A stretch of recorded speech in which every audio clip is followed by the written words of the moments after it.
जय श्री कृष्णा। राधे राधे। आप सभी का दिन शुभ और मंगलमय हो और भगवान श्री कृष्ण की कृपा आप सभी पर सदा बनी रहे। अभी तक के वैशाख मास महात्म्य के सभी अध्याय को सुनने के लिए, उन्हें लाइक और कमेंट्स करने के लिए आप सभी भक्तजनों का बहुत बहुत धन्यवाद। आशा करती हूँ कि आने वाले जेठ मास में भी आप हमारे चैनल पर जेठ मास महात्म्य की कथाएं भी इसी तरह सुनते रहेंगे। तो आइए आज सुनते हैं वैशाख मास महात्म्य का अध्याय 27। जैमिनी जी बोले, राजा ने सर्वप्रथम इंद्र आदि देवताओं का आह्वान किया।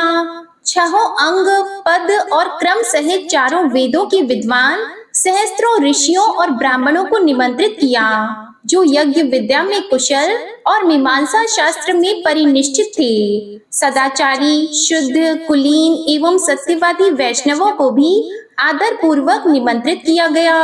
राजा का सभा भवन पत्थर का बना हुआ था।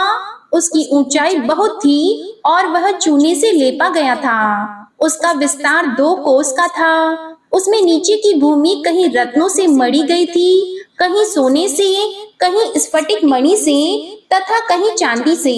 उस भवन के चारों ओर सुखपूर्वक उतरने के लिए सैकड़ों सीढ़ियां बनी हुई थी। शुभ दिन और शुभ नक्षत्र में सब सभासदों की बैठक बुलाकर राजा ने सबको यथा योग्य आसन दिया।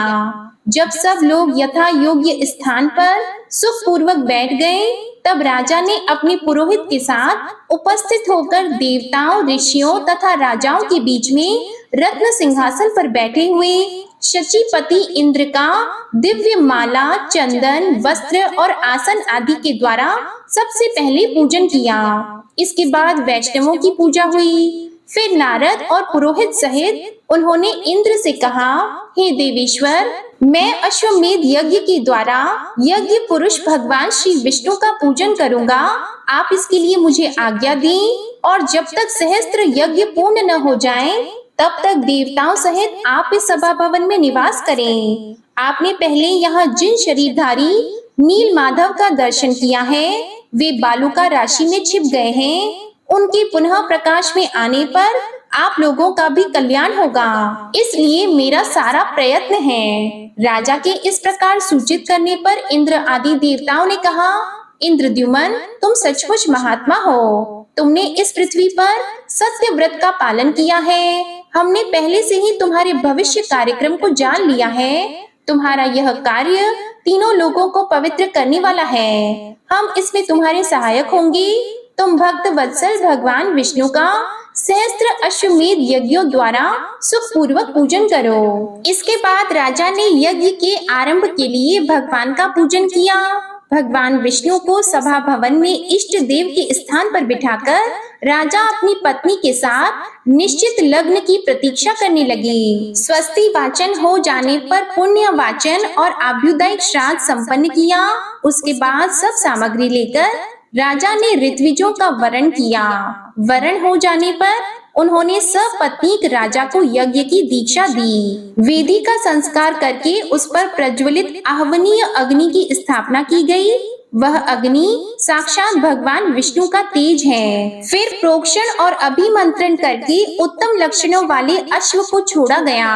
यज्ञ की दीक्षा लिए हुए राजा मौन होकर मृग चर्म पर बैठे। जब तक महायज्ञ का कार्य चलता रहा, तब तक सब मनुष्यों के लिए वहाँ 6 प्रकार के अन्नपान आदि चतुर रसोइयों द्वारा तैयार किए जाते थे। उस यज्ञ में प्रतिदिन लोगों के सम्मान और आदर में वृद्धि होती थी। साथ ही नित्य नए नए भोज्य पदार्थ एक से एक बढ़कर प्रस्तुत किए जाते थे। वहाँ सर्वत्र प्रयत्न करके लोगों का आदर सम्मान किया जाता और आग्रह पूर्वक भोजन कराया जाता था। वहाँ किसी को याचना नहीं करनी पड़ती थी। कोई भी खाली हाथ नहीं लौटता था।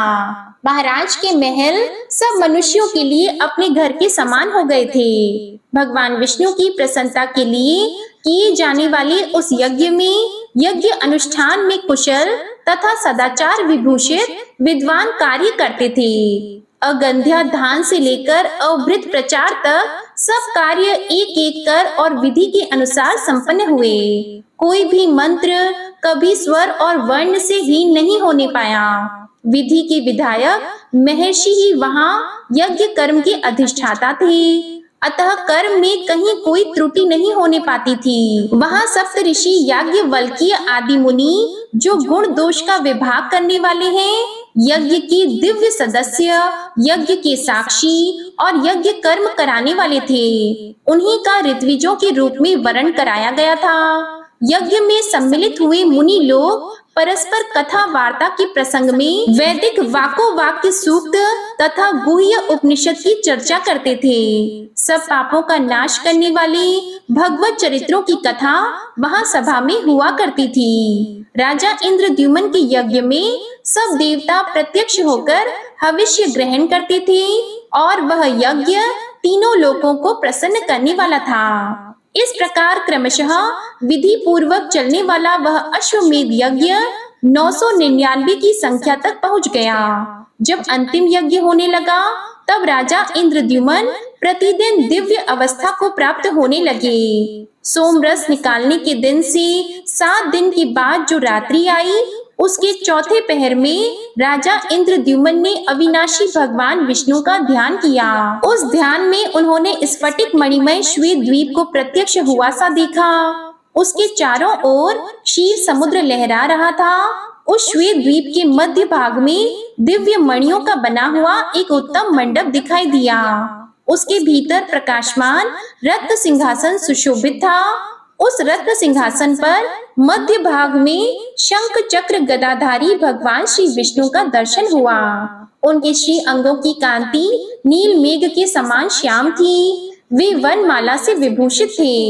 उनके दाहिने भाग में हिमालय के समान गौर तथा कोटि चंद्रमाओं के समान कांतिमान धरणीधर अनंत विराजमान थे, जो फण रूपी मुकुट का विस्तार करके सुंदर छत्र के आकार में बदल गए थे। उनके कानों में 2 रत्नमय कुंडल झिलमिला रहे थे। उनका स्वरूप बड़ा ही मनोहर था। शरीर पर सुंदर नील वस्त्र शोभायमान था। भगवान के वाम भाग में शुभ लक्षणों से संपन्न भगवती श्री लक्ष्मी देवी विराजमान थी। उनके हाथों में वर और अभय की मुद्रा तथा कमल सुशोभित थे। उनके शरीर की कांति कुमकुम के समान थी और नेत्र बड़े ही सुंदर थे। वे कमल के आसन पर विराजमान थी। भगवान के आगे ब्रह्मा जी हाथ जोड़े खड़े थे। श्री हरि के वाम भाग में नाना मणिमय सुदर्शन चक्र स्थित था। सनक आदि मुनीश्वर उन जगत गुरु भगवान विष्णु की स्तुति कर रहे थे। ध्यान में भगवान का इस प्रकार दर्शन पाकर राजा इंद्रद्युम्न को बड़ा ही हर्ष हुआ। वे गदगद वाणी से उनकी स्तुति इस प्रकार करने लगे। हे जगतात्मन, आपको नमस्कार है। कैवल्य स्वरूप त्रिगुणातीत गुणांजन, आपको नमस्कार है। आप विशुद्ध निर्मल ज्ञान स्वरूप हैं, आपको नमस्कार है। शब्द ब्रह्मा नाम से प्रसिद्ध, आपको नमस्कार है। हे जगत स्वरूप, संसार सागर में गिरे हुए दीन दुखी मनुष्यों के दुख का विनाश करने वाले, आपको नमस्कार है। हृदय की दुर्भेद्य ग्रंथियों का भेदन करने वाले, आपको नमस्कार है। आप 14 भुवन रूपी भवन के मूल स्तंभ हैं, आपको नमस्कार है। कोटि कोटि ब्रह्मांडों की रचना करने वाले शिल्पी रूप आप भगवान चक्रपाणि को नमस्कार है। आप करुणा रूपी अमृत सिंधु को बढ़ाने वाले चंद्रमा हैं, आपको कोटि कोटि नमस्कार है। दीनों का उद्धार करने के लिए एकमात्र गुप्त दया सिंधु स्वरूप, आपको नमस्कार है। जगत को प्रकाशित करने वाले जो सूर्य आदि ज्योतिर्मय ग्रह और नक्षत्र हैं, उनकी भी ज्योति आप ही हैं, आपको नमस्कार है। आप अंतःकरण के पापों को जलाने के लिए प्रदीप्त अग्नि रूप हैं, आपको नमस्कार है। आप सबको पवित्र करने वाले हैं, पवित्र वस्तुओं में सबसे अधिक पवित्र हैं, आपको बारंबार नमस्कार है। आप सबसे अधिक भारी, सबसे महान और सबसे अधिक विस्तार युक्त हैं, आपको बार बार नमस्कार है। आप अतिशय निकट, बहुत ही दूर और अत्यंत छोटे हैं, आपको बार बार नमस्कार है। हे नारायण, आप सबसे श्रेष्ठ और परम पवित्र हैं, आपको नमस्कार है। मेरी रक्षा कीजिए। हे जगन्नाथ, हे दीनबंधो, हे प्रभु, आपको सुखदायिनी नौका के रूप में पाकर मैं भव सागर से पार हो गया हूँ। हे रमानाथ, आपका दर्शन होने से मेरे सभी क्लेश दूर हो गए हैं। आप सच्चिदानंद स्वरूप हैं, आपको प्राप्त हुए मनुष्यों के दुखों का सर्वथा नाश हो जाता है। इस प्रकार ध्यान में स्थित हुए राजा इंद्रद्युम्न ने जगदीश्वर भगवान श्री विष्णु की स्तुति करके उन्हें प्रणाम किया। फिर ध्यान के अंत में राजा को अपने आप का भान हुआ। वे सोचने लगे, यहाँ पर भगवान विष्णु कैसे स्वयं मेरे प्रत्यक्ष होंगे। इस चिंता से उनका मन व्याकुल हो उठा। उन्होंने नारद जी से सब बातें कही। तब नारद जी ने आश्वासन देते हुए कहा, राजन, अब तुम्हारा शोक समाप्त हो गया। इस यज्ञ के अंत में भगवान तुम्हें यहाँ प्रत्यक्ष दर्शन देंगे। ये सब बातें दूसरे किसी के आगे प्रकाशित न करना। जैमिनी जी कहते हैं, इसके बाद राजा के अश्वमेध यज्ञ में सोम रस निकालने का उत्सव प्रारंभ हुआ। उसमें दीनों को भी रोक टोक मनोवांछित दान दिए जाने लगे। उस समय नारद जी ने राजा इंद्रद्युम्न से कहा, राजन, अब पूर्ण आहुति का कार्य समाप्त हो, जिससे यह यज्ञ सफल हो जाए। पहले ध्यान में तुमने जो कुछ देखा है उसके अनुसार तुम्हारे भाग्योदय का समय पास आ गया है। श्वेत द्वीप में जिन विश्व मूर्ति अविनाशी विष्णु का तुमने दर्शन किया है, उनके शरीर से गिरा हुआ रोम वृक्ष भाव को प्राप्त हो जाता है। वह इस पृथ्वी पर स्थावर रूप में भगवान का अंश अवतार होता है। भक्त वत्सल भगवान अब उसी रूप में अवतीर्ण हो रहे हैं। तुम्हारे ही सौभाग्य से सर्व पापहारी भगवान यहाँ सब लोगों के नेत्रों के अतिथि बनेंगे। अब यज्ञांत स्नान समाप्त करके वृक्ष रूप में प्रकट हुए यज्ञेश्वर भगवान विष्णु को तुम इस महावेदी पर स्थापित करो। इस प्रकार विचार करके नारद जी और इंद्रद्युम्न दोनों प्रसन्नता पूर्वक वहां गए और उस वृक्ष को देखकर इसके रूप में साक्षात ब्रह्मा भगवान विष्णु प्रकट हो गए। ऐसा मानते हुए सब लोग बड़े प्रसन्न हुए। 4 शाखाओं से युक्त उस चतुर्भुज वृक्ष का दर्शन करके राजा ने अपने परिश्रम को सफल माना। फिर नीलमणि माधव के अंतर्ध्यान होने का जो शोक था, उसे उन्होंने त्याग दिया और बार बार उस वृक्ष को प्रणाम करके नेत्रों से आनंद के आंसू बहाते हुए राजा ने ब्राह्मणों से उस वृक्ष को मंगवाया। वे लोग माला और चंदन से विभूषित विष्णु के उस दिव्य वृक्ष को महावेदी पर ले आए। नारद जी के कहने के अनुसार राजा ने उस वृक्ष का पूजन किया और पूजा समाप्त करके मुनि श्रेष्ठ नारद जी से पूछा, मुनि, भगवान विष्णु की कैसी प्रतिमाएं बनेंगी और उन्हें कौन बनाएगा? नारद जी ने उत्तर दिया, राजन, भगवान की लीला सब लोगों से परे है, उसे कौन जान सकता है। इस प्रकार बातचीत हो ही रही थी कि ऊपर से आकाशवाणी सुनाई दी। भगवान विष्णु अत्यंत गुप्त रखी हुई महावेदी पर स्वयं अवतीर्ण होंगे।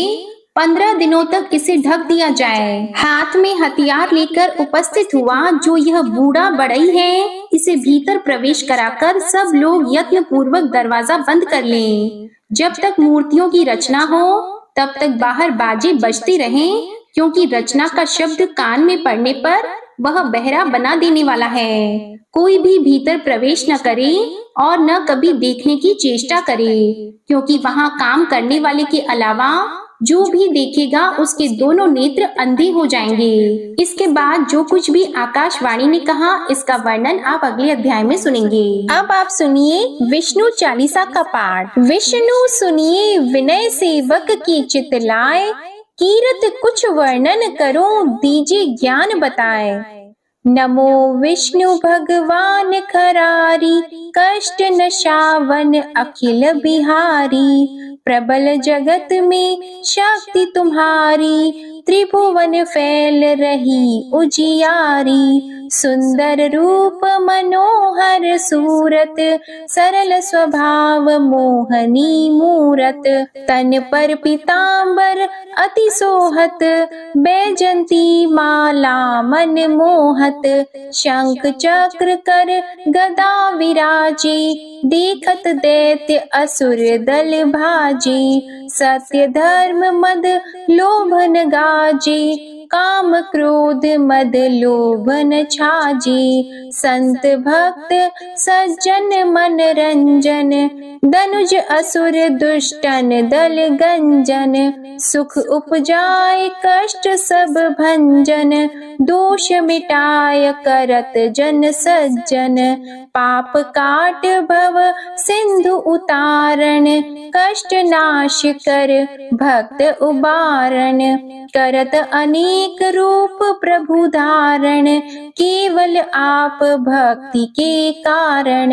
धरणी धेनु बन तुम ही पुकारा, तब तुम रूप राम का धारा। भार उतार असुर दल मारा, रावण आदिक को संहारा। आप वराह रूप बनाया, हिरण्याक्ष को मार गिराया। धर्मस्य तन सिंधु बनाया, 14 रत्नन को निकलाया। अमिलख असुरन द्वंद मचाया, रूप मोहिनी आप दिखाया। देवों को अमृत पान कराया, असुरन को छवि से बहलाया। कूर्म रूप धर सिंधु मझाया, मंदराचल गिरि तुरत उठाया। शंकर का तुम फंद छुड़ाया, भस्मासुर को रूप दिखाया। वेदन को जब असुर डुबाया, कर प्रबंध उन्हें ढूंढवाया। मोहित बन कर खल ही नचाया, उस ही कर से भस्म कराया। असुर जलंधर अति बलदाई, शंकर से उनकी लड़ाई। हार पार शिव सकल बनाई, कीन सती से छल खल जाई। सुमिरन कीन तुम्हें शिव रानी, बतलाई सब विपत कहानी। तब तुम बने मुनीश्वर ज्ञानी, वृंदा की सब सुरति भुलानी। देख 3 धनुज शैतानी, वृंदा आए तुम्हें लपटानी। हो स्पर्श धर्म क्षति मानी, हना असुर उर शिव शैतानी। तुमने ध्रुव प्रहलाद उबारे, हिरणाकुश आदिक खल मारे। गणिका और अजामिल तारे, बहुत भक्त भव सिंधु उतारे। हरहु सकल संताप हमारे, कृपा करहु हरि सिरजनहारे। देखहु मैं निज दर्श तुम्हारे, दीप बंधु भक्तन हितकारे। चाहता आपका सेवक दर्शन, करहु दया अपनी मधुसूदन। जानो नहीं योग्य जब पूजन, होय यज्ञ स्तुति अनुमोदन। शील दया संतोष सुलक्षण, विदित नहीं व्रत बोध विलक्षण। करहु आपका किस विधि पूजन, कुमति विलोक होत दुख भीषण। करहु प्रणाम कौन विधि सुमिरन, कौन भांति मैं करहु समर्पण। सुर मुनि करत सदा सेवकाई, हर्षित रहत परम गति पाई। दीन दुखिन पर सदा सहाई, निज जन जान लेव अपनाई। पाप दोष संताप नशाओ, भव बंधन से मुक्त कराओ। सुत संपत्ति दे सुख उपजाओ, निज चरणन का दास बनाओ। निगम सदा ये विनय सुनावे, पढ़े सुने सो जन सुख पावे। श्री विष्णु चालीसा समाप्त होती है। प्रेम से बोलिए भगवान विष्णु और माता लक्ष्मी की जय। आपको आज की कथा पसंद आए तो वीडियो को लाइक कीजिएगा, शेयर कीजिएगा, कमेंट में भगवान श्री लक्ष्मी नारायण जी की जय लिखिएगा और चैनल को भी सब्सक्राइब कीजिएगा। इसी के साथ आज आप हमारे चैनल पर सोमवार व्रत की कथा और सोम प्रदोष व्रत की कथा भी जरूर सुनिएगा। प्रेम से बोलिए श्री हरि विष्णु जी की जय।